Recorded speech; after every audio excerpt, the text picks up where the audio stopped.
Welcome, my friends. This is Maniacal Incorporated. At the end of the last episode, a Norse invasion declared its intention to seize Leinster, and High King Ruoin, who had just returned from a raid into the north of England, is preparing his forces to resist that.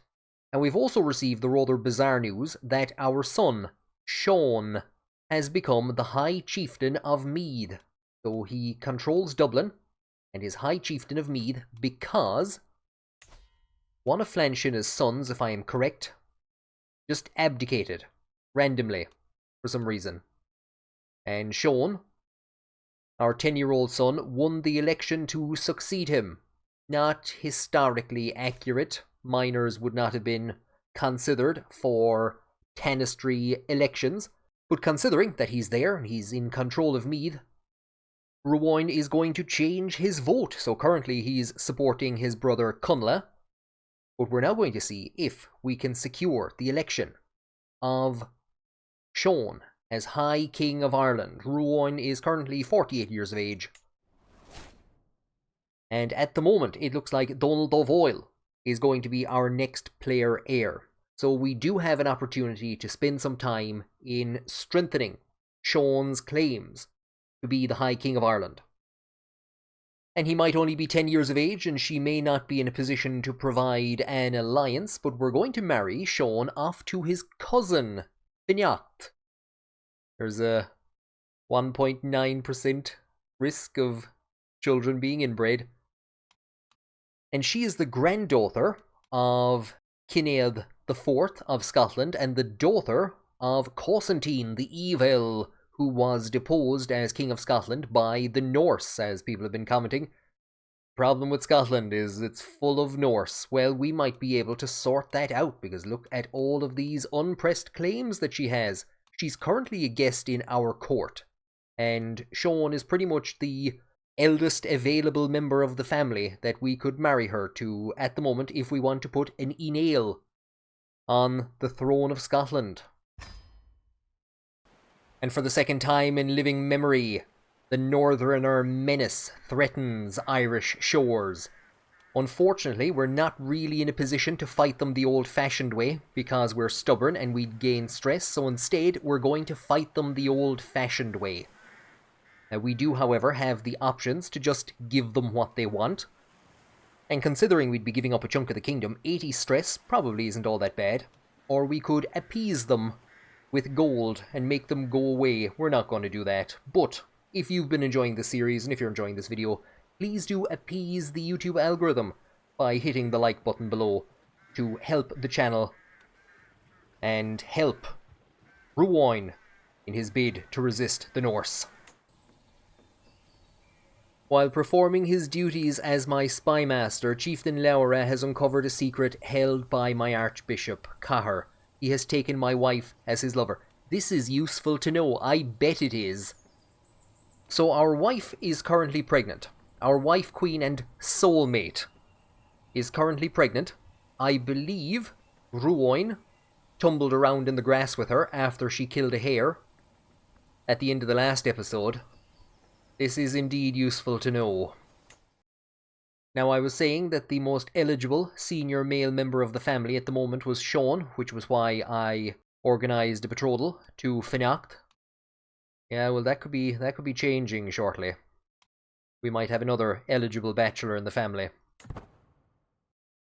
Why am I starting a scheme to sway the Pope? What? No, never. Don't take any notice of that.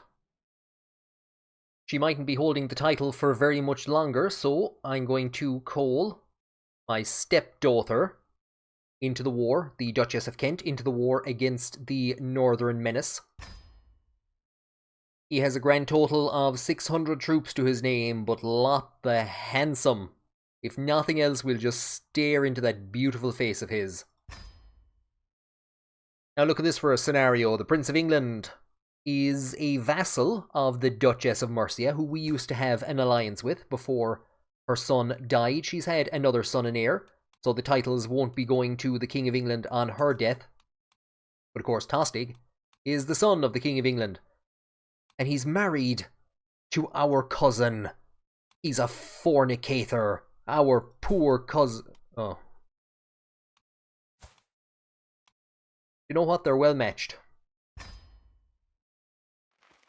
Unfortunately, the Norse have managed to land, and it's going to be 16 days before we can have a potential battle against them. Unfortunately, their disembarkation penalty will be up by then. We do have a better commander, defensive buildings, higher quality troops. What we're going to do is we're going to divert the armies around into Ossory. We're going to hit this army, and our allies will have come across by then. And so Estefina has given birth to a son, Donal. May you grow to be strong and wise, my son. We have forces going in all types of mad directions. We're going to bring in our army against the secondary Viking adventurers. Hopefully the disembarkation penalties will be up before this army moves in, which is what I imagine is going to happen. And just as we're about to go into battle, our court physician Aquarian, because I think he's also our antiquarian, French Rory, who killed one of our knights in battle and then we took him prisoner and forced him to join us, he notices some errors, some improvements that could be made to the CK3 armor. We will give him a weak hook. Do your thing. Connella, the poor man, has taken to the old bit of adultery since we removed him as our heir for the High Kingship. And our forces hit the main, or the minor Viking army just as the main army was coming in. We've managed to do a good deal of damage to them. Spouse acting on my behalf. I bet she's acting on my behalf. Going to bring with her a firm reminder of my right to rule. She's spending a lot of time asserting my right to rule in the church where the Archbishop is. He stands ready in defense of the realm. We'll gain some prestige. And again, the silly devils came in with absolutely no knights and got wiped. French Rory, 62 kills. Lord Martin got 62. Some of our allies, High Chieftain Donal. Watch that you don't get killed in combat, Donal, considering that you're my heir at the moment. That would be terrible. Gotthard, the poor man, has gotten himself wounded. Laura of Ossory, our spy master, who's telling us things that we don't want to hear. So the Jarl loses 500 gold. We gain 350 prestige, and we gain a reprieve from Scandinavian adventures for 10 years. Chieftain Laura has taken off his suit of armor and hasn't gotten time to put on anything else before we barge in on him. And he is ruling in Ossory, and you can see that we are his direct liege. So I could transfer him to Orthanok in Leinster, but I'm actually going to maintain his independence as a reward for the service that he has done. Telling us about our wife's devotion. And just quickly looking at the CK3 armor, I'm not too sure what French Rory did. I think the heavy infantry toughness is new. I'm not too sure. At one point in time in the not too distant past, Ruoin was heavily dependent on the Duchess of Mercia for troops to aid him in his conquests into Wales and resisting the Viking menace, and we thought nothing of marrying a distant cousin off to Tostig. And now, Tostig finds himself threatened by the tyranny of the Duchess of Mercia, and we are going to enter the war on Tostig's side and that of our brother-in-law, Engelbert the Generous. This is our first time meeting. I have some things to say about your sister. So we've just raised our armies, and we can already see that Mercia has Tostig's capital under siege, so we'll have to rush them in and try and lift that. And we have gained a rival. My spy master, Chieftain Laura, has exposed my soulmate Estefina's affair with my rival, Cahir. Now that the whole story is out in the open, my soulmate and her voluptuary are about to face the consequence of their actions. So we could send her to the dungeons. Cahir's fine. We could stop being soulmates with her. Or we could consider divorcing her. And so now you might see why we are in the process, currently, of swaying the Pope. So what a change this is. We now find ourselves fighting against the Duchess of Mercia, as we are told even more goings on.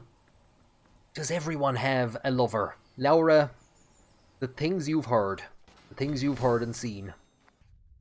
As we shove up in age, our eyesight has started to go, and we go to Cahir. Cahir, I require your assistance. We could give him a weak hook. We'll spend 50 quid. Isn't that very interesting? Cahir was just here with a new pair of glasses for me. And High Queen Estefina is pregnant. Am I really the father, as she claims? Surely she can't be still claiming that. So, she must tell me. I will look into it discreetly. 92% chance that we'll be told what we already know. It seems that my fears may have been unfounded. Despite every effort on the part of my spies, I have found no indication. Yaura, are you going to look at me with a straight face and tell me that you have found no indication that she's been unfaithful? Then again, I mean, come on, she may have been cheating on him in the past, but with a new pair of glasses, she's abandoned Cahir and she's right back into the hands of the High King. Nobody could resist that man.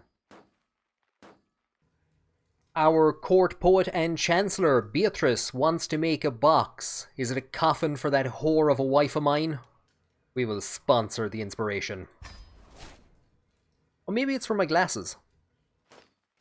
So we can see that Mercia's army has started chasing down that of Tostig. I was going to try and send my forces up, but anywhere that we go, we're losing a lot of men along the way. So we're going to stay here, but the problem is that we have no idea how to knock down walls. Gotthard, in his old age and ill health, I think he started to forget a bit.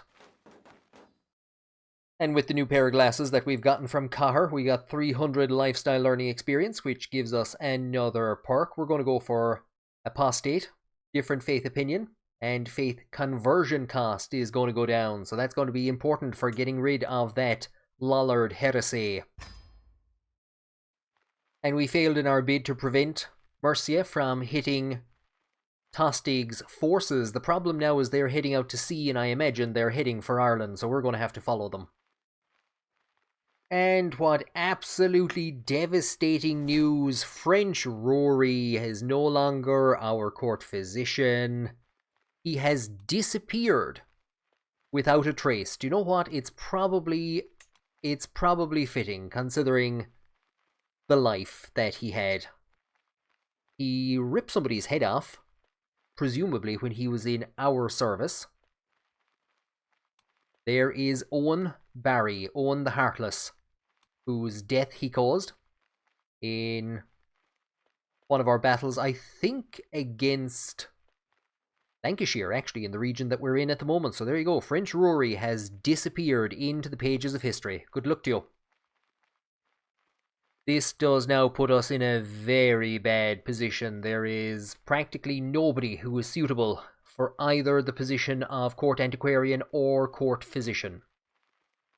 And the worst thing is that we are absolutely hemorrhaging money at the moment, but we're going to have to search for a physician because we need somebody solid for that position.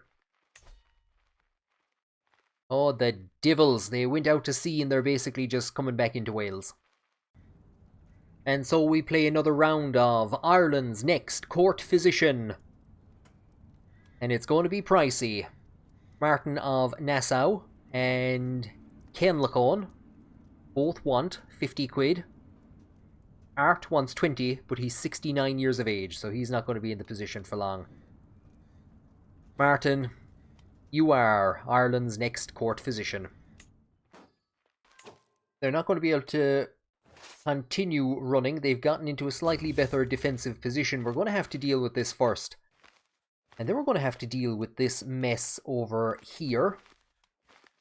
For some reason, we're not being endorsed by our realm priest. For some reason. Do you know what? Yeah, it makes absolute sense that you'd need to put Estefina's name on the coffin that you're making for her. There'll be no dedication. She doesn't deserve her name.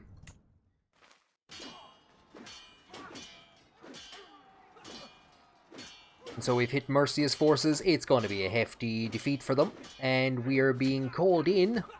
Lop the Handsome. Is Lop making claims? It doesn't really make a difference because we are going to join. We're going to have to join Lop the Handsome, obviously. After all the aid that he's given us.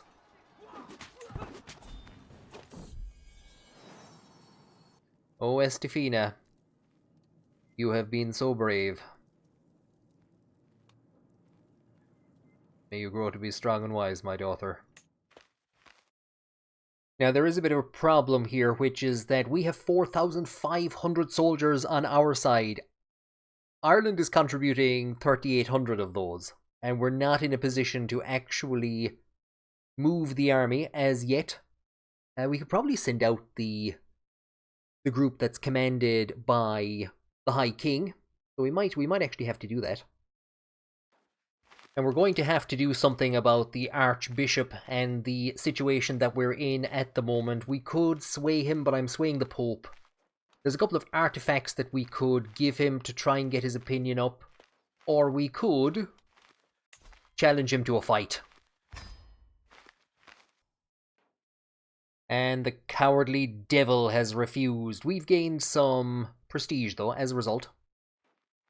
We're still losing money hand over fist. We're going to have to spend 16 gold to set sail for France. I'm hoping that we can siege down these two areas. They have 450 troops wandering around. I'm hoping they don't try and bring them in to lift the siege here, but we're progressing fairly well on the siege of their capital. And we receive some pretty bad news. As we set sail, Lop has been taken prisoner. We just spent the 16 quid to get on the ship. Lop was taken prisoner and has lost his claim on the Duchy of Armagnac. Lop. Sorry. And what an unfortunate state of affairs it has been for him. One of his sons, his second eldest son, was killed in the battle that resulted in his capture, and Lop himself is now dying. He's on the verge of death, is near death. I think it's clear that High King Ruoin is going through a midlife crisis. He started wearing sunglasses all the time, having discovered that his wife is cheating on him with his archbishop. He's had to defend Ireland from a massive Norse invasion. He's currently at war with his former ally in Mercia. He has seen his ally Lop the Handsome suffer a defeat in France that he couldn't help him with, and so, having gotten himself a new pair of sunglasses, Ruoin is going to do a massive tour. He is heading to the south of England to take part in a tournament, a grand tournament organised by the King of England, and after that he is going to do a huge tour and hit all of the major destinations, all of the sites. He's going to see all of them up into Scotland and back into Ireland. It's going to take a while. Now we've managed to take the capital of Mercia, and we have captured Godfrey, an 18 prowess knight, a confident knight, doesn't know the first thing about diplomacy. We will recruit him to our court. Will we demand his conversion? He's fine. Estefina, I'm leaving for a tournament. You'd better be gone by the time I get back. And no, we most certainly are not sharing custody of the dog. And then I told that bitch to get out of my house. So Laura, after revealing that Estefina was cheating on Ruoin, has come to give him some support. I'd be nothing without my glorious supporters. It looks like he's inspecting the sword with the glasses on. Now, I thought that we had a bit better of a chance, but the odds would make it seem that that is not the case. We will, however, for the wrestling tournament, make a bet on ourselves. Now, we have an opportunity to sabotage our opponents. However, there is, by and large, a 30% chance that the King of England will disqualify us if we are caught. So we're going to say it's no way to win, even though we are stubborn. Our first opponent, Rory of Nantes. We're going to bravely throw some dirt in his face. Hiya! And then we're going to go for that vulnerable looking liver. And you know what? Maybe it would have been better if we had tried to sabotage somebody and been disqualified. Ruoin has managed to get himself pinned. Confounded. And this is the problem now. There goes another one of our alliances. Lop the Handsome has drank himself to death after the loss of his son and the loss of his claim on a duchy. I don't think that we can form an alliance with our cousin. And shockingly enough, the guy who defeated us is through to the finals. I wasn't expecting that. And I also wasn't expecting him to win. Count Alan is who we would have probably sabotaged if we had had the opportunity. But he has come out on top as the victor. We would have obviously finished second if we'd beaten another French Rory.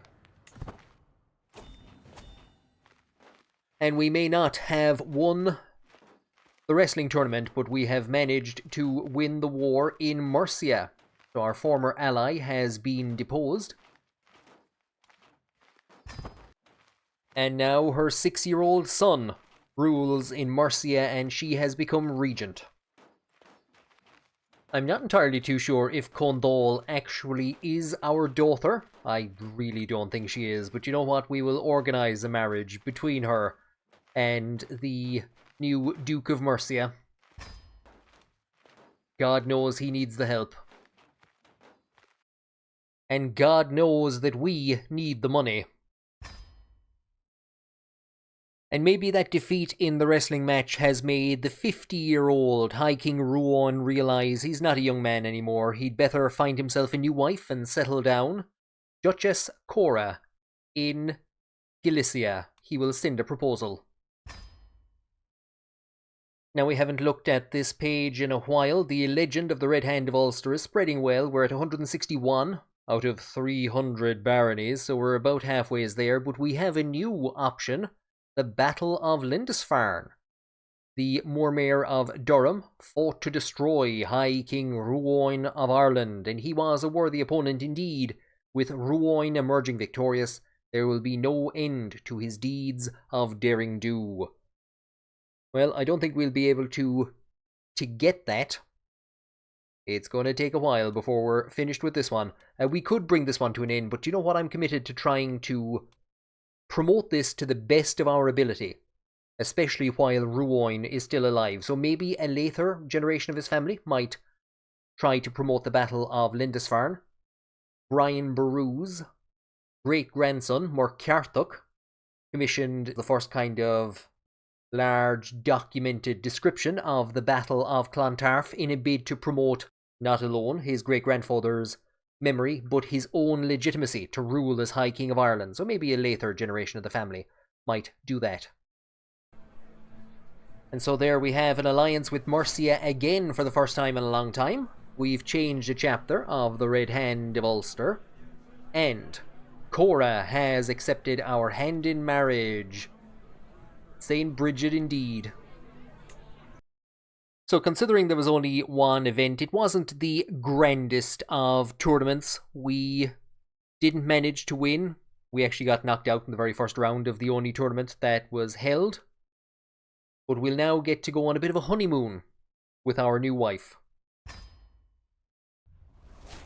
And so we've just left the kingdom, the capital of the Kingdom of England, and we have visited the origin place of the legacy of Arthur Pendragon, which has given us 200 diplomacy lifestyle, and we got, I think, 200 martial for visiting the capital. Our daughter, question mark, Wiryn, comes of age. They grow up so fast. We had her going down the diplomacy lifestyle, and our court poet Beatrice has finished High King Ruoin's jewellery casket, plus 0.4 prestige or piety per month, and court grandeur bonus plus 2. It is indeed lovely. And I'm going to organise a marriage between Wiryn and the Duke of Essex, so she's actually going to be neighbours with her half-sister, the Duchess of Kent. And that jewellery casket, we will put it right there besides Excalibur. Do you know what? This guy is going to make an interesting King of England someday. Quite an aggressive King of England with very few troops. He has declared war to expand his kingdom, knowing that he can rely on our vastly superior army. Now, the hilarious thing is that we're actually passing by, so we've just passed right by where we're about to engage in a large battle. And we have met a slow brave man in a metal suit. We will offer him loyal squires.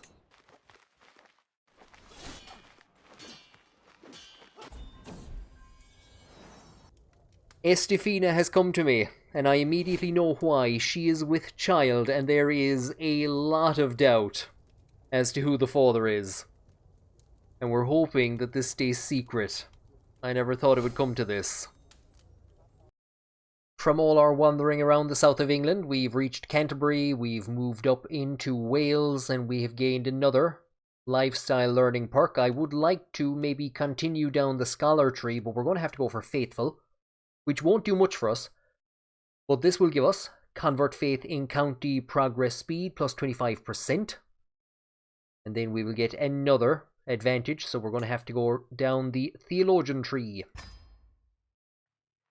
And we managed to take the Countess prisoner, and I think we've released her. I'm not too sure if she's actually left our prisons yet, but it was 100% war score. So be it. And now that High King Ruoin is touring quite close to the Welsh borders, he will take this opportunity to merge the Gaelic and the Welsh cultures together to form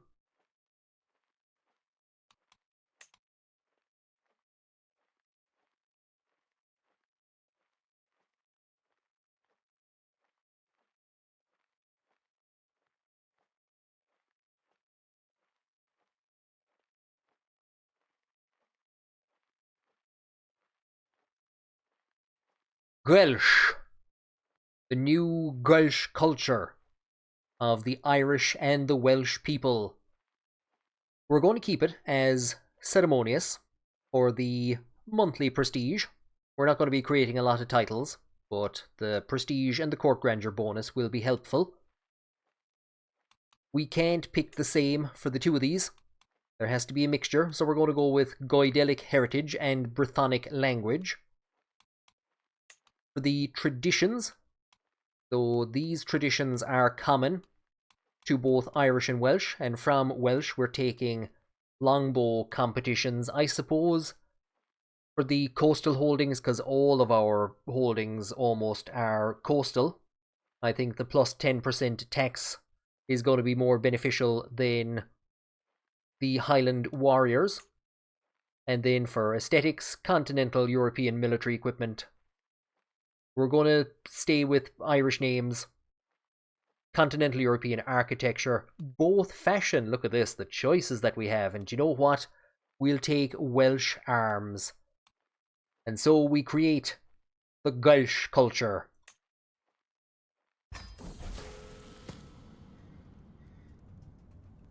Spurred on by the positive relations and increased cultural exchange, the Welsh and Irish peoples have grown increasingly close over the years. Now, individuals from these societies have begun to view themselves not as one or the other, but both, simultaneously, a new Welsh culture. Irish traditions and values form the backbone of this new culture, while various Welsh attributes have been adapted and integrated. With the Welsh people now looking to me for guidance, it is time to see, or to set the stage, for our shared future. The hybrid culture Welsh was formed. And as can be seen, we have quite a bit of work to do to spread the culture throughout the holdouts. I won't say the holdouts, because at the moment, Irish is larger than Welsh, as is the Welsh culture. So we have a lot of work to do. And we're actually going to have to start by changing the court language to Brythonic. Which, interestingly enough, is a court language that we share with the Kingdom of Brittany. So Donald O'Voyle, our steward, who assisted in increasing the cultural acceptance between Irish and Welsh, he will now be assigned to Alach to promote the Welsh culture. It's going to take a while. And as we travel through Westmoreland, a peculiar-looking tent splayed open with its yet more peculiar-looking occupant inside. Tell me my future. Tell me the future of the Welsh culture. It's looking good. Switswoo is right, says Ruoin with his glasses on. He started taking particular attention in these Gaelic women that he's never seen or heard of before. We have Ekra, lustful, pretty, Ruoin's new paramour. What an end to this story. I've noticed that Estefina avoids me more than usual. She always sits at the opposite end of the table. We may not have the best of relationships, that's too true. But the attitude is starting to tire me, especially when I overhear her defaming me. Ruoin is a vile cur. I'd be a way better High King than him. You want to know how it is? I'll show you. And so, with a big scar across her face, Estefina leaves our court. And another man is looking for a fight. We could have Senfus Henry, our new knight, who we found stuck in a suit of armour in Wales. We could have him fight him. But instead, riled up from fighting our ex-wife and losing a wrestling match, we will take him on ourselves. My wife leaving me for the court bishop, that's fine, but Bran, please God, no, don't leave me, Bran. I'll personally find you, my dear Bran. So it doesn't take long to find him. And we can gain prowess of +1 for our adventurous pet for the next 2 years. And so now that the insular Welsh Ruon the Brave has returned home from his tour of England and is no longer travelling, we will start a scheme to romance our wife. Because this worked really well the last time. I'd say, considering she's in a suit of armour, we will impress her by winning a sparring match. She will not be able to resist my charms for long. And now that he has created a culture that will unify both kingdoms together, Ruoin will crown himself as the King of Wales. Now that brings us right to the brink of bankruptcy, and we're going to have to raise the forces and go on a raid to get some donations and contributions. My physician, Martin, he is married to Elsa, and I have appointed her as our antiquarian. Prince Rhys's mace. I was going to gift this to Rhys when I reinstalled him as the Duke of Dehybert, but he went away off somewhere. I could give it to one of my other vassals, but instead to mark his ascension to the position of King of Wales, I am going to reforge the mace as a pedestal item.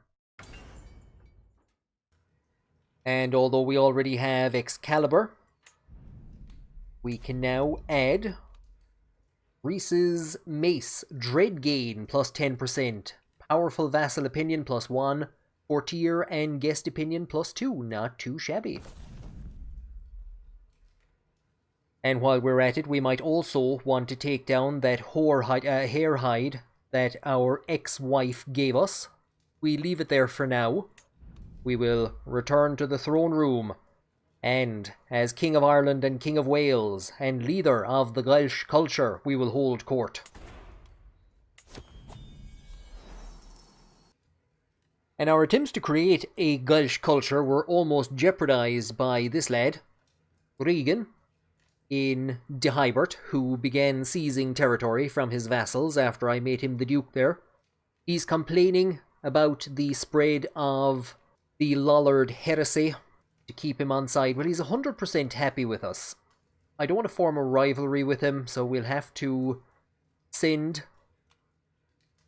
Tahar to start converting the faith. Donald O'Voyle wants money that we don't have. Maps are overrated. And our new antiquarian, after reforging Rhys's mace, suggests that we charge people to see what has basically become our little museum. I want people to pay to witness but a glimpse of my glory, and so for 3 years we get monthly income plus 3%.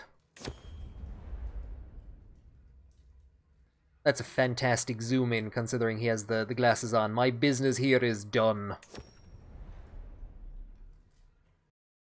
We have some unhappy vassals, some unhappy powerful vassals, so we're going to need to reassign some members of our court. Gotthard is down to just 8 diplomacy, so I'm going to reassign Martine, our marshal, and then we will have to replace Gotthard with High Chieftain Flaherty as 972. So I was actually going to give the position to Orthanok, but Flaherty looks to have. Flaherty in Munster has better traits. And by better traits, I mean a larger army. And so for now, Donald O'Voyle can stay as our steward. Laura technically isn't a powerful vassal. Or at least I don't believe he is. He is, so we'll have to leave him there as well. But I think we have the most of the powerful vassals kept happy. And I've never taken this option before, but I am going to have our Chancellor, Martine, bestow royal favour upon our son, Sean.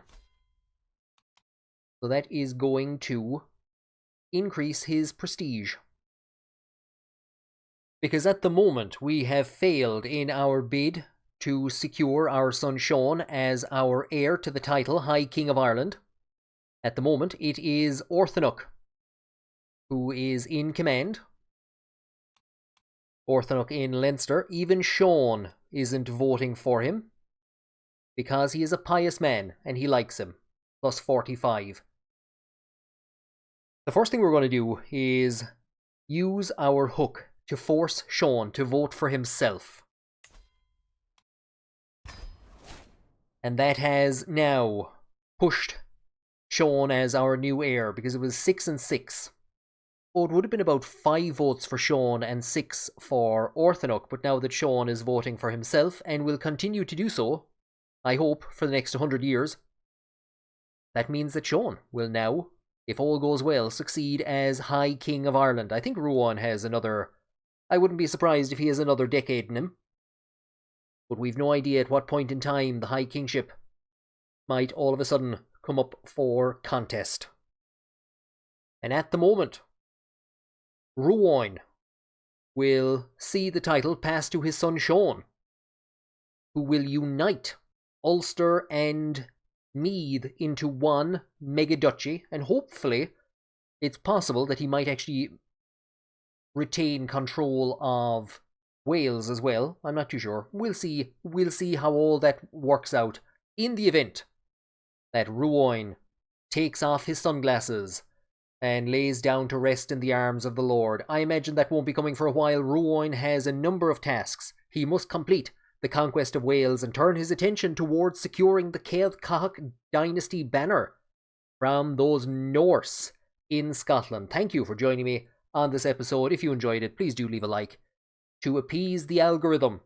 And I hope that you will join me on the next episode, because we're going to have to start Brythonic classes. I don't know a word of it.